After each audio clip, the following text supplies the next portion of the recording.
તીખી અને એકદમ ચટપટી, ખાવામાં બહુ જ ટેસ્ટી એવી ચટણીની રેસીપી શેર કરી રહી છું, જે તમે હાંડવો હોય, ઢોકળા હોય કે ભજીયા હોય કે પરોઠા કે રોટલી અને ભાખરી બધાની જોડે ખવાય એટલી સરસ ચટણીની રેસીપી શેર કરી રહી છું.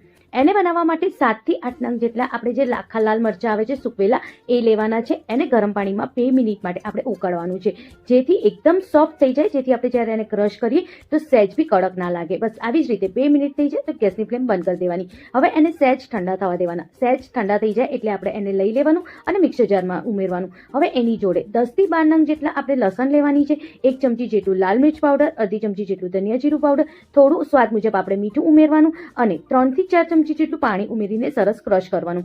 એક પેનમાં 2 ચમચી જેટલું આપણે દેશી ઘી ઉમેરવાનું અને જે ક્રશ કરેલી જે ચટણી છે એ ઉમેરવાની. હવે મિક્સર જારમાં 1 વાટકી જેટલું પાણી લેવાનું અને એને બરોબર મિક્સ કરીને એ પાણીને પણ ચટણીની જોડે આપણે ઉમેરવાનું છે. હવે બધાને સરસ રીતે મિક્સ કરવાનું અને મીડિયમ ગેસ ઉપર એને આપણે સરસ રીતે ઉકાળવાનું છે, જેથી જે આપણી ચટણી છે એકદમ સરસ ટેસ્ટમાં બનીને રેડી થાય. હવે તમે કહેતા છો ક્યાં સુધી આપણે ઉકાળવાની, તો ત્યાં સુધી ઉકાળવાની જ્યાં સુધી બરોબર જે ઘી છે એ આ ચટણીમાંથી છૂટું ના પડે ત્યાં સુધી આપણે એને બરોબર ઉકાળવાનું છે. જો જ્યાં સુધી આવી રીતે ઘી છૂટું ના પડે ત્યાં સુધી આપણે ગેસની ફ્લેમ ચાલુ જ રાખવાની છે અને ઉકળવા દેવાની છે. હવે ગેસની ફ્લેમ આપણે બંધ કરી દેવાની અને એની અંદર થોડું આપણે લીલી કોથમીર ઉમેરવાની છે, કંઈક આવી રીતે. અને જો કેટલી સરસ આપણી ચટણી બનીને રેડી છે. ઈચ્છો તો તમે એને હાંડવા સાથે, ઢોકળા સાથે, ભજીયા સાથે પણ આ ચટણી બહુ જ ટેસ્ટી લાગે છે. ઘરમાં કંઈ શાક ના હોય તો પણ તમે આને રોટલી ભાખરી સાથે પણ ખાઈ શકો છો.